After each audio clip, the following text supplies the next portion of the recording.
And I now welcome Ms Kylie Moore-Gilbert from the Australian Wrongful and Arbitrary Detention Alliance. I understand that information on parliamentary privilege and the protection of witnesses giving evidence to Senate committees has been provided to you. For the Hansard record, will you please state your name and the capacity in which you appear today? Hi, I'm Kylie Moore-Gilbert, Director of the Australian Wrongful and Arbitrary Detention Alliance. Thank you, Dr Moore-Gilbert. I now invite you to make a short opening statement, and at the conclusion of any remarks, I'll invite members of the committee to ask questions.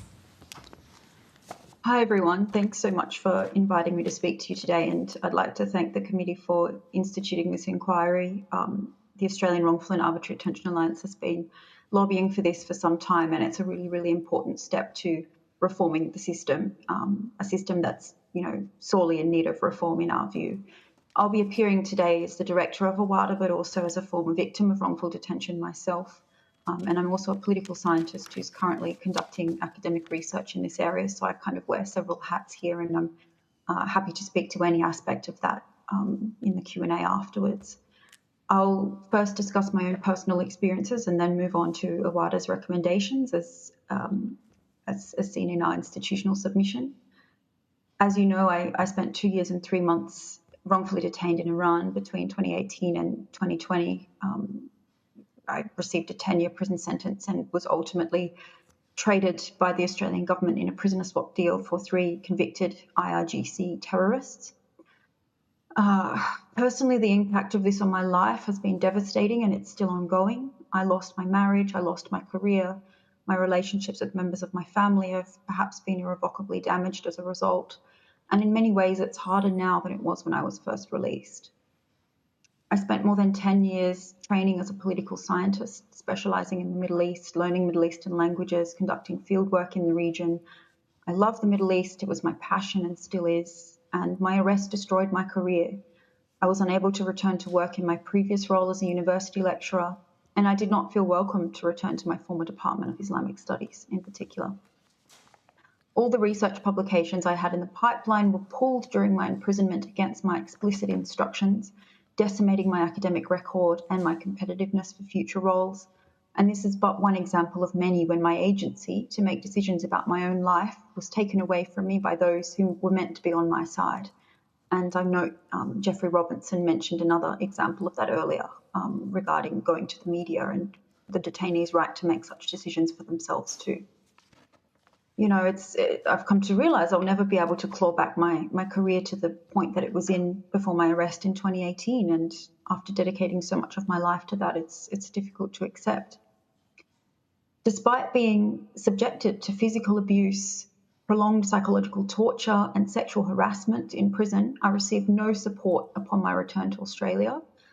I do not have a close family network and spent most of my first year post-release alone in my house during lockdown, navigating a very difficult divorce. I was taken advantage of financially by unscrupulous actors seeking to profit from my story. And I was also hacked by Iran and had my personal and financial information posted on an IRGC-linked website in the first year after my arrest. I'm still very angry about what happened to me and everything that I've lost as a result of my wrongful detention. And this is what motivated me to start AWADA and to campaign for reforms to how Australia manages cases like mine, including greater support for detainees who come home. I know I've ruffled feathers in some quarters with my advocacy, but sometimes the system needs to be shaken up a bit in order to achieve meaningful change. I'm haunted by those who have reached out to me with tales of government ambivalence to their incarceration, and by the families of current Australian detainees who feel forgotten and abandoned. I know I was extraordinarily lucky. The government deployed all of its diplomatic resources to get me out, and I'm extremely grateful for that. Otherwise, I would still be in that prison cell to this day. But not everyone benefits from these resources. Who does and who doesn't appears to be the product of an entirely subjective judgment made somewhere within the bureaucracy or by political decision makers. Maybe it's on the basis of which cases seem to be most obviously unjust, journalists and academics, for example. Or maybe it's those advocates who shout the loudest or get the most media attention. This ad hoc approach is characterised by DFAT in a positive light as flexibility or an a la carte approach. However, what is clear is that not having a definition of a wrongful detention case and not having a distinct process to distinguish such cases has meant that many innocent Aussies have fallen between the cracks and have not enjoyed the resources that I did to bring them home. We cannot abandon our citizens to face torture in foreign prisons, and we cannot leave anybody behind. A number of current cases made submissions to this inquiry, and I note that no representative of a current case has been called yet to give evidence. No representative of Robert Pether, Mohammed Munshi, Hassan Askari, Yang Heng Jun, or Gordon Ng, and I assume that this was a deliberate decision. But I'd urge the committee to consider hearing from Australians currently jailed abroad or prevented from returning home by a travel ban at the third hearing. It's important to remember that some of our fellow citizens are facing this injustice right now. They could be being tortured right now as we speak, and are relying on us to bring them home and bring their suffering to an end. I'd just like to make a couple of remarks picking up on some of the comments of the previous speakers today, particularly that of redress, which you were discussing earlier, that dossier or that report, 2 reports in fact, that they submitted to the Foreign Ministry recommending Magnitsky sanctions on individual perpetrators of hostage-taking from Iran. I was involved in drafting, collating evidence that fed into that report, and I personally submitted the report in addition to redress to Maurice Payne's office when she was Foreign Minister, to Penny Wong's office as well following the election. And in March of this year, I personally handed over a printout of all 100 pages of that report to Penny Wong myself when we met with her. It's very disappointing that there's been almost no engagement with redress or with AWADA on our recommendations for Magnitsky sanctions. Australia hasn't sanctioned anybody for the hostage-taking of our citizens under Magnitsky. And, you know, Jeffrey Robinson made the very powerful case earlier for Abul Qasim Salavati, the judge, the IRGC judge, who sentenced myself, but not just me, at least 3 or 4 even other Australians have been sentenced wrongfully by this judge. Including Jolly King, Mark Firkin, the 2 backpackers, Meymanat Hosseini Chavoshi, the ANU researcher, and an Australian citizen who was only sanctioned a few months ago. Was only convicted a few months ago by that same judge in Iran and is in prison today as we speak. So this guy has been, you know, targeting Australian citizens relentlessly, yet we don't even sanction him, unlike our allies and partners abroad. I think this is but one example that shows that what Sarah Teich was speaking about, the need for a Foreign Hostage Takers Accountability Act here in Australia, following the Canadian and American example. You know, there's been long-standing and systemic issues. We've had Senate inquiries into the hostage-taking of Australian citizens in the past, in 1997, in 2011. If you go back and read those recommendations, very little has changed, unfortunately, particularly when it comes to communication with families and support for families and returned detainees. So it's pretty clear that there are deep systemic issues, and having an act of legislation, as in the US and potentially soon in Canada, would really help force through reform where it hasn't, you know, changed thus far in the system. I'd also speak to what Jeffrey Robinson was saying, and Sarah Teich also touched on this with respect to the Canadian Hostage Takers Accountability Act, in that having provisions to reward foreign citizens who help and assist Australia in repatriating or getting access to or helping in prison innocent Australian detainees would be a really interesting measure, a creative measure to pursue. A number of an Iranian family, a mother and son, helped me extensively when I was in prison, and Jeffrey Robinson actually brought that case up in his evidence. It would be great to offer these people humanitarian visa. They're currently being hunted down by the IRGC in Turkey and are at severe risk of deportation back to Iran, yet there's no recognition from the Australian government of that assistance provided also, which is a real shame. I just finished by emphasising a point that Sarah Teich also made in response to Senator Cicconi's excellent question about whether or not a more codified regime might undermine flexibility in the system, and that, I guess, speaks to DFAT's submission to this inquiry. You know, right now our system isn't working. For every successful case that's been brought home, there are others who languish in prison, and I've named some of them earlier. And even those of us who are brought home, we could have been brought home earlier with a more expeditious response from the get-go following a wrongful arrest. So flexibility is too often cover for incoherence and subjectivity. Instituting a senior expert role not subject to diplomatic rotation, which is crucial in my view, to manage cases does not reduce flexibility. They could be provided with a full suite of flexible tools to tackle this phenomenon, to be used in accordance with their own discretion and expertise, which is, already what's happening in the Complex Cases Committee and DFAT. So I think that we are calling in AWADA as probably our primary recommendation, and we've made about 9 of them, for that role to be instituted. But most importantly, it needs to be a very senior person appointed for a fixed period of time that is not subject to diplomatic rotation and has that very, very high level access to the Prime Minister and Foreign Minister. So I'll conclude my remarks there, and happy to take any questions about my own experience or AWADA's institutional submission. Thank you very much, Dr. Moore-Gilbert. I'll start off with questions, but before I do so, I would like to advise that representatives of the media have requested permission to film and take photographs of the committee's proceedings, and the committee has agreed to this. I remind the media that this permission can be revoked at any time, and the media must follow the direction of Secretariat staff. If a witness objects to being filmed or photographed, the committee will consider this request. The media are reminded that they are not able to take images of senators or witnesses' documents or of the audience, and copies of Senate Resolution 3 concerning the broadcasting of committee proceedings are available from the Secretariat. Thank you for your cooperation in this matter. Dr. Moore-Gilbert, I wanted to first ask you some questions about your specific case. At what point did the Australian government recognise that you had in fact been unlawfully detained?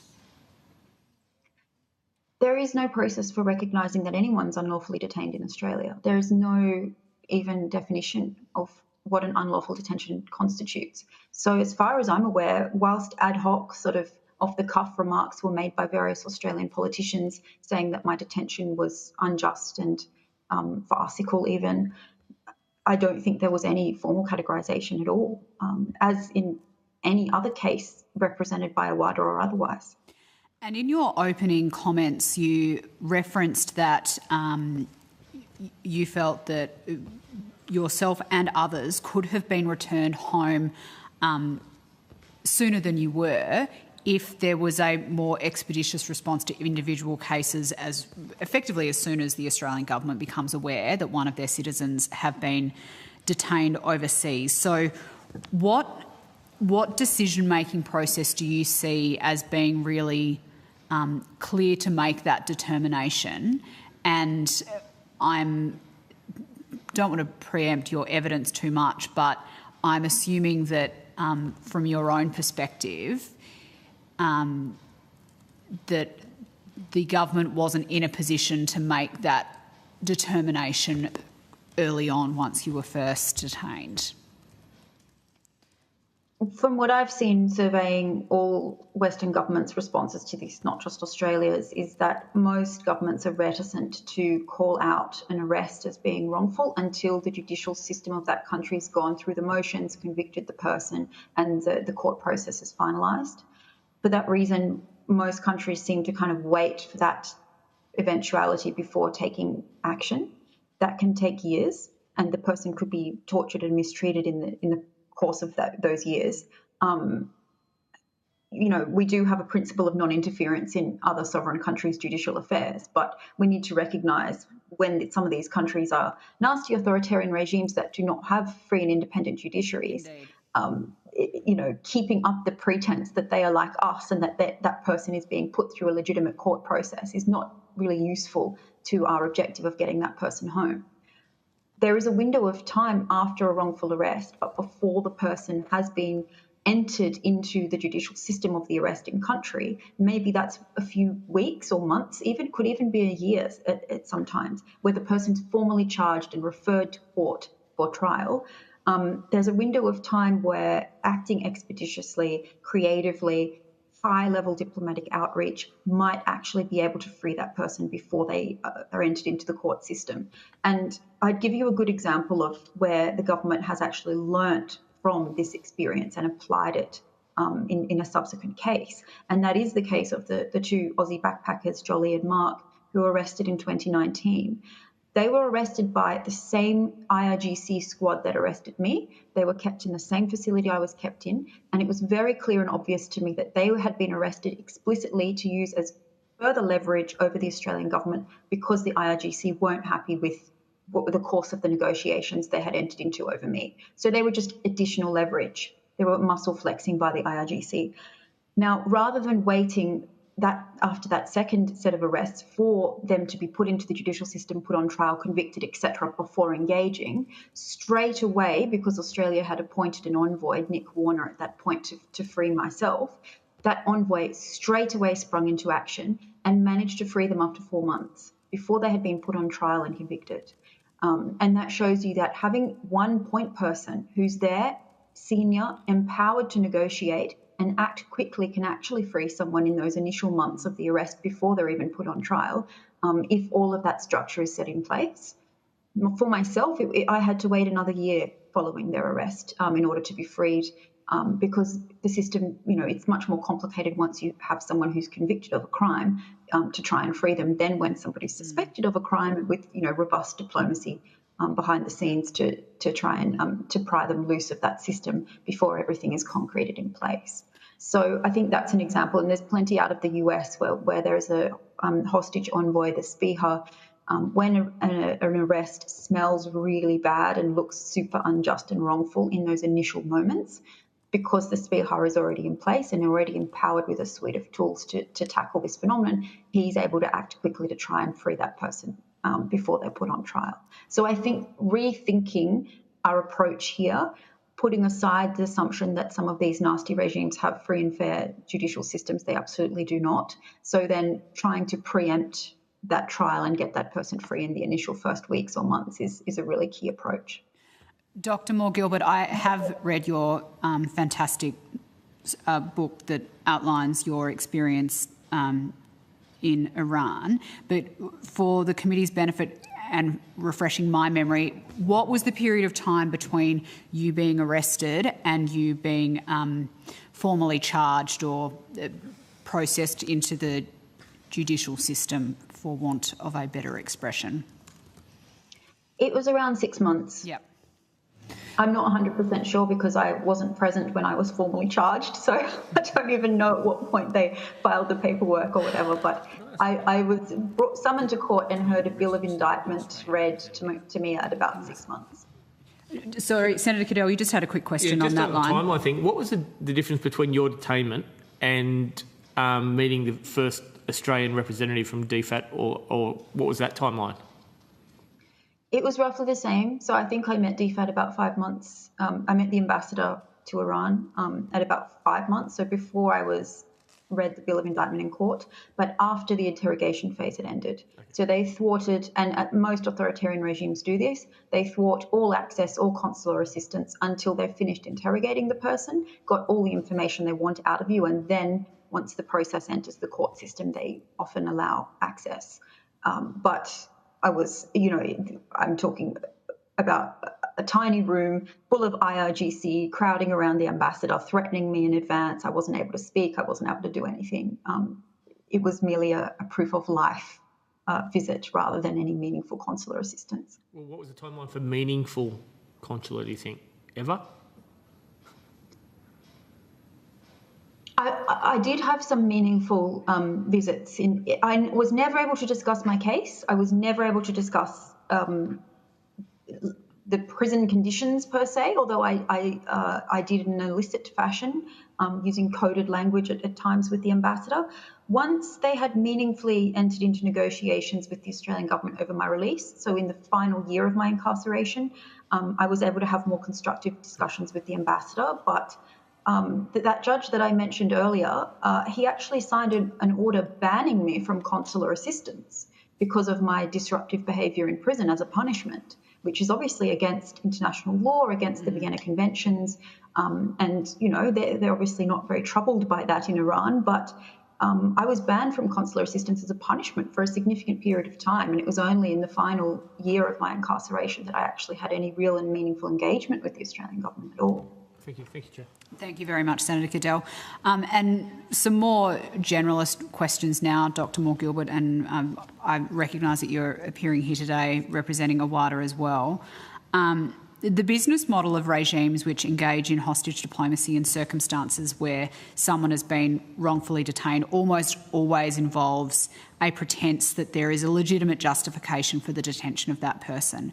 What can Australia do to deny those regimes that tactical advantage that they seek publicly by pretending that the detention is for a legitimate reason, while behind the scenes sending the message either explicitly or implicitly that the detention is designed to leverage our government in some way? I think there's no need to make public statements that might anger an arresting country about, you know, the legitimacy of their judicial systems, right? But in private, we all know which countries have a free and fair judiciary and which don't.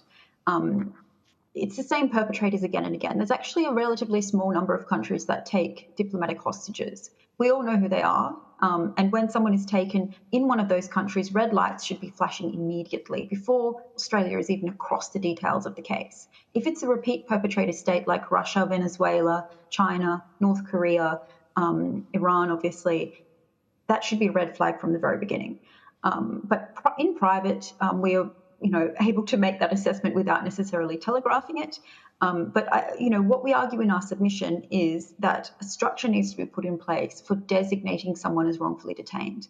Basically, you're creating two classes of consular cases, and this might be ethically problematic for some, but I believe it's necessary. You have people who are legitimately arrested abroad for legitimate crimes or misdemeanors, and you have people who are unjustly arrested, a much smaller number, abroad from no fault of their own, perhaps to apply diplomatic leverage to the Australian government, or perhaps for some other, bad reason. And we need to distinguish between these two types of cases. Right now, we do not have such a mechanism. And the US has instituted a set of criteria for determining when somebody is wrongfully detained or not. And one of those criteria is whether the legal system of the detaining state is free and fair and has due process. So that's something that absolutely should be looked at. But it also gives the family members or the supporters or the lawyers of that detained person the opportunity to present evidence to, say, the Australian government to show that their loved one is innocent. And if that is proven beyond reasonable doubt to, the hostage envoy's office or whoever it is making this assessment, that person can be declared wrongfully detained.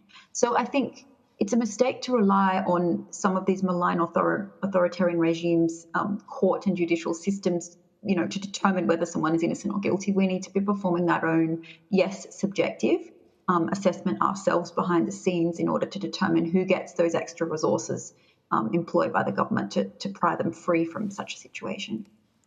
Thank you. And just one more question for me now, and this really is in your capacity as representing AWADA. Is it AWADA's view that hostage diplomacy is a form of foreign interference? Yes, it's pretty obvious that it is. We're seeing an increase in foreign interference and transnational repression throughout the Western world. Canada has an inquiry right now actually looking into this in a Canadian context.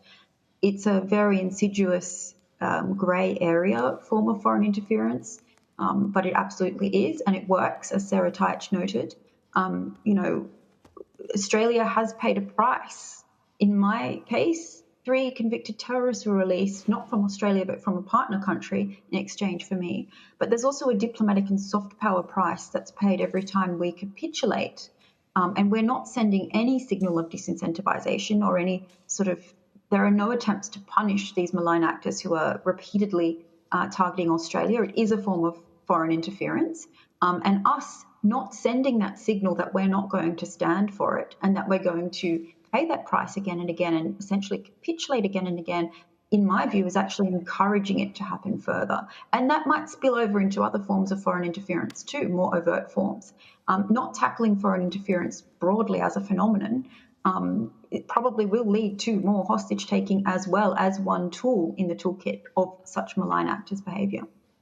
Thank you very much, Dr Moore-Gilbert. Deputy Chair, you have the call. Thanks, Chair, and hi, Kylie. Thank you for making time today. Thank you. Look, I know I know what you mentioned earlier, so I don't want to repeat some of the questions or even your opening statement. But the one thing I do want to ask, since your return to Australia, have you seen any change, any improvement in how DFAT has conducted itself, in how it goes about dealing with cases like yours now in the future? Acknowledging that we've probably learnt a lot since situations relating to you and others. But I just wanted to see if there were, from your perspective, has anything improved? I would say some areas have improved, perhaps not in a very impactful fashion, but it at least shows that there is an awareness, particularly in the consular affairs section of DFAT, that criticisms have been voiced and that maybe some internal processes need to be changed. It's difficult for me to discern what's a cosmetic change and what's a more structural change, however. I think there have been efforts, particularly given some adverse media coverage, to demonstrate change, but perhaps this is more of a symbolic and cosmetic nature than an actual meaningful reform. That's my instinct, but given the lack of transparency around this issue, it's very difficult to tell. The only area that I would be able to point to definitively is a recognition that wrongful detainees, when brought home, need psychological treatment often, and that a DFAT psychologist has actually been made available for a very small number of sessions. We're talking up to 4 psychological sessions, which are obviously inadequate, but it's a step in the right direction, for AWADA members Sean Turnell and Chung Lai, who've been brought home under the current government. That is a step in the right direction, as I said, but we need a more robust framework, and it's obviously not DFAT's role to provide psychological services. That's not their job at all, and nor should they be in that business. But we need to have linkages to, and in AWADA's submission, I recommended some torture NGOs that are present in all states of Australia that have specialised trauma-informed services that could be used for Australian wrongful detainees brought home. But we do need linkages and actual match-up to some of the service providers who are able to provide that other than DFAT. And I think DFAT has a role to play in linking people to those services. So, I mean, that would be more coordinating roles, is what you're saying. Yeah, I guess a transfer of duty of care, DFAT brings somebody home. But my experience was I was deposited into Australia and basically told, you're free now, go on your way, Go find your own GP and if I had physical health, I did have some physical health issues following my detention, then I can just go sort that out myself.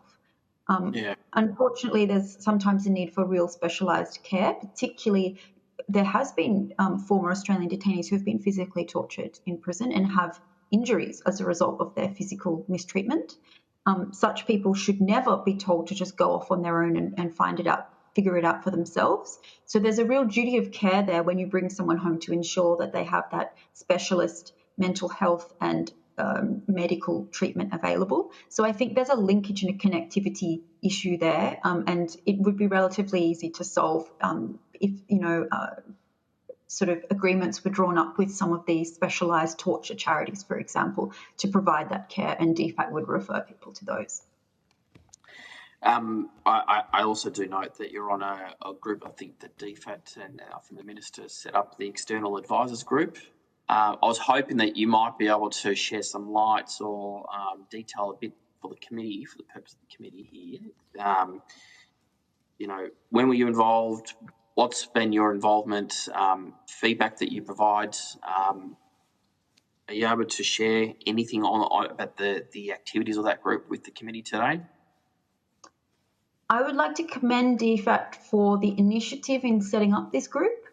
Unfortunately, the person who set the group up and her team have since moved on, and the issue of churn and staff turnover within DFAT's consular operations is a huge problem that I believe is highlighted in AWADA's submission on a number of occasions. This is, it's crucial that this diplomatic rotation issue is solved if a separate office or position is established by the government to look into wrongful detentions. So unfortunately, with the departure of the person who set this up, no further meetings have occurred.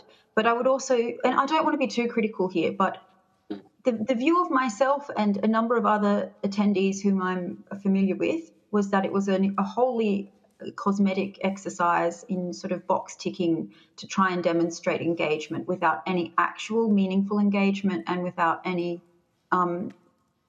transparency around what any advice given in this external group, how it would be actioned, if at all. The membership of the group was also extremely problematic. It was not wrongful detention. It wasn't focused on wrongful detentions. It was focused on complex cases, which is a catch-all phrase that can encompass anything from people stranded abroad or evacuated out of war zones, or orphaned children that are brought home, or all sorts of random issues that for whatever reason are kind of put in a too hard basket and are managed by complex cases. So there was a complete sort of, there was not a clearly defined purpose for this group, and the membership was not useful. It was not expert. It was not informed by, it was not, I think the membership of the group was problematic. I think there was no actionable outcomes resulting from any advice given. It's only met on 2 occasions, and I have not seen any change or positive result because of it.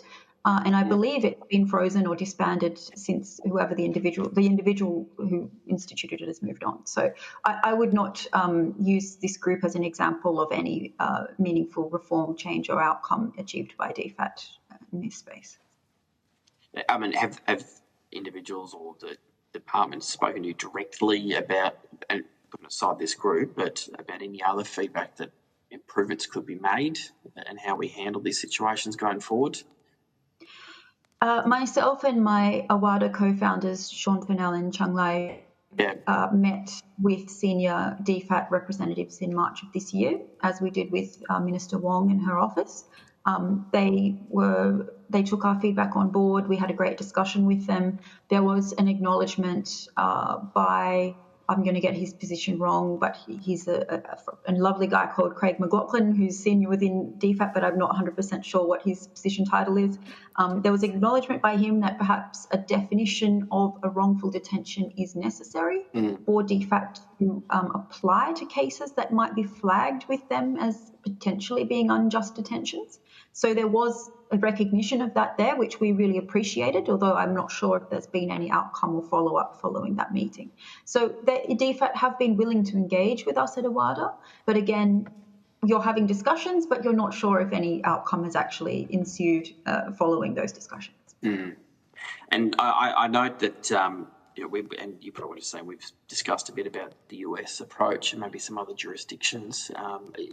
Is where you're thinking what the US does is probably where Australia should head, like having a special envoy or someone that is the go-to person that can deal with these cases and provide the ongoing support once people return? This is absolutely necessary. I cannot stress more strongly. I think our submission goes into the detail as to why this is necessary. As I said in my opening remarks, there are long-standing structural issues that have been going on since that were identified in the 1997 Senate inquiry into hostage takings and kidnappings, and the provision of consular assistance. So there are long-standing structural problems. One issue is that the buck does not stop with any one person. There is no one person that is explicitly responsible for managing these cases or identifying these cases. And so having a standalone office or role, in my view, it should not be located within DFAT, but I accept that most likely if it's instituted, it will be. But it's very crucial for this person to be long-term in the role, have expert understanding of the issues, so not just be someone rotated in from God knows where else, but someone with actual expertise and knowledge, particularly of authoritarian negotiations and, maybe the intelligence side of it as well. And for this person to be tasked explicitly with bringing our wrongfully detained Australians home. And, this is not currently under the complex cases purview. Complex cases in DFAT is there to provide consular assistance communication with families and other support, but they're not explicitly tasked with bringing Australians who are wrongfully detained home. And that's a shift in thinking, right, that the US has undertaken since 2014, following those ISIS beheadings of the US journalists and aid workers, which is what triggered this whole process in the US in the first place. They've gone through that period of soul searching and they've understood that, no, there needs to be an explicit directive on this new role or office that is established to bring our wrongfully detained Australians home, not just provide consular assistance. So, I think that shift is really needed. People fall between the cracks, and having the current ad hoc subjective approach, yes, it's flexible in a way, but it also allows people to pass the buck and follow their own narrow interest, which might at times not directly align with that of the detainee, which Jeffrey Robinson also highlighted. Yeah. How do you balance, I guess, an approach of speaking out publicly, but also at the same time trying to have those diplomatic conversations, behind the scenes? And I think that's always been the biggest issue that probably every government will face. And I sort of pose that question to you. I'd be interested to see your take on that. I have, I think, quite a nuanced take on the issue of media engagement. I appreciate the government's correct in arguing often that it can be counterproductive. It really depends on a case-by-case basis. But I would say that the kind of knee-jerk response of no media coverage whatsoever is not useful. I think you do need to, and if you had a separate office that is expert in this area, that's managing cases from beginning to end, communicating with families, providing a whole suite of different approaches, and it's all centralised within the one office, they will be best placed in that case to make a determination about media engagement. There are examples where media engagement, and I know you have Peter Grester there in the room who I hope will speak to this in his submission, because his case, I think, is an excellent example of where media engagement has actually helped free a detainee. My own, I would also cite, I think it's a bit less clear-cut than Peter's, but I personally believe, and it's impossible to demonstrate this, of course, objectively, that the media coverage of my own arrest, which happened 12 months following, it wasn't instant, really did help me. It protected me when I was in prison from the most egregious human rights abuses. It enabled me to get medical treatment and assistance which had been denied to me prior. It helped reinstate those consular visits, which I mentioned were banned as a punishment for me for my misbehaviour in prison. And I do believe it ultimately propelled the political class in Australia, who are the ultimate decision makers, to take those difficult decisions to bring me home. So I think it played a significant role in the speed of my own release. It might not work in every case, though, and I think there's a danger in consular officials telling families not to go public as an automatic response, because if they do alienate that family, in the end, the family could sort of undermine the government's line, for example, in the media, if they are not working together with the government. It's much better to keep the family in the tent, work constructively with media engagement, make sure everyone's on the same page, singing from the same song sheet, and not putting out messaging that might undermine the government's negotiating position with that foreign state, whilst at the same time recognising that it could actually assist the government in negotiations, depending on a case-by-case basis. So I think a more nuanced response is needed, and having, again, a specialised office or role that's able to make that judgment based on actual expertise, prior knowledge, learnings from previous cases, I think that such a person would be best placed to make that determination. All right, and just one last question before I hand back to the chair. I think whether we've discussed this in the past or you mentioned in your submission, I can't remember now, but in terms of people like yourselves and others who, when they do return, said countries that have held you will have put a note or have a recording of punishment, and therefore when you travel overseas in the future, you might be in a predicament where you might actually run into problems, especially if you're applying for visas or trying to travel overseas. What can we do as a country, as a government, to fix that? Is it having a legal note to make it clear that, if said person wants to travel to a country that they are offered some diplomatic us, acknowledging the circumstances of why you've had a punishment recorded against your name in another jurisdiction? That's a fantastic question. And I know Kay Danes spoke at length in her testimony in the first hearing about this. For me, it's not the most pressing concern. I didn't even mention it in our recommendations because I feel that getting current wrongfully detained Australians out and fixing our system it should be the priority. But I certainly acknowledge that this is an issue, and I faced it myself. The US does, for example, provide a letter on SPIHA letterhead, which is often used for banks, financial institutions, mortgages, etc., saying the US government recognises this person as wrongfully detained. Please, during this period and that period, please accept this letter as evidence of that. And that is very useful for unfreezing bank accounts and these kinds of administrative issues. That letter could potentially also be useful when applying for foreign visas and travelling abroad. So I do think that it has a real practical impact, and it would be very easy for DFAT or the government to do that. And I know Hostage International has been advocating on this a lot as well, and they'll be giving evidence this afternoon too. Again, having a standalone office that specialises in this area, such a person would be best placed to also give advice. I know Sean Turnell, for example, has often faced this issue, and Peter Grester as well, as myself too, where if you're travelling to a country where you're not sure whether you'll be safe or not, you think you'll be fine, but there's a tiny chance you might not be. Who do you ask for advice on that? DFAT's often very reticent to say 100% yes or no, go there, don't go there, because obviously they don't want it to be on their head if something does happen to you. But there needs to be, again, a SPIHA-esque office in Australia for wrongful detention could be best placed to provide this advice. But there needs to be someone you can call or someone you can refer to say, hey, I'm going to transit through Dubai.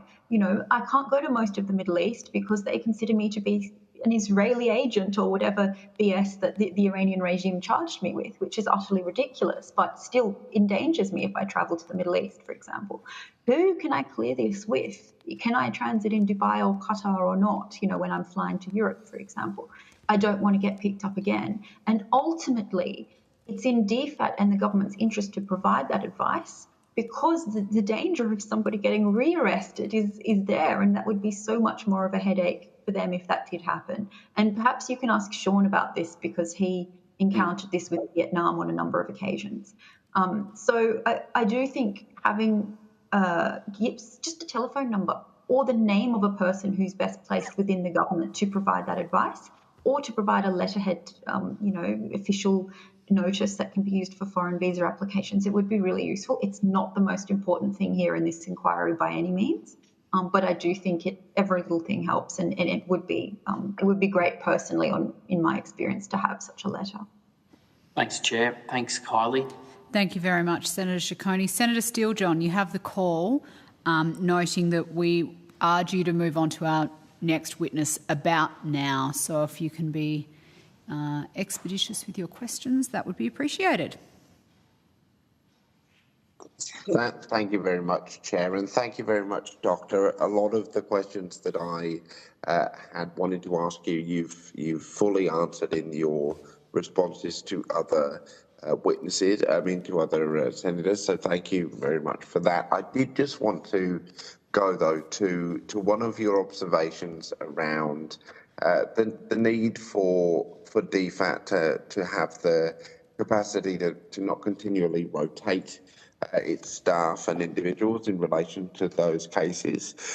Could you go into a little bit more detail about the challenges that are created by that continual turnover, and also whether, in your experience through your time in detention and also your kind of period after exiting, but continuing to engage with the department for whatever reason, whether there was a level of knowledge of actually what had been happening within Iran, or the structure of Iranian government, intelligence service, that was kind of commensurate with what you hoped you'd find, given those were the people leading the work to actually get you out of that situation.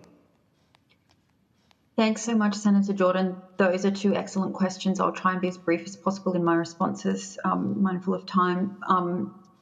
Look, the turnover and churn is, unfortunately, fortunately perhaps, it's part of diplomatic work. I accept that it's in every Western country that they manage their diplomatic corps in such a fashion, and there is a place for it, of course.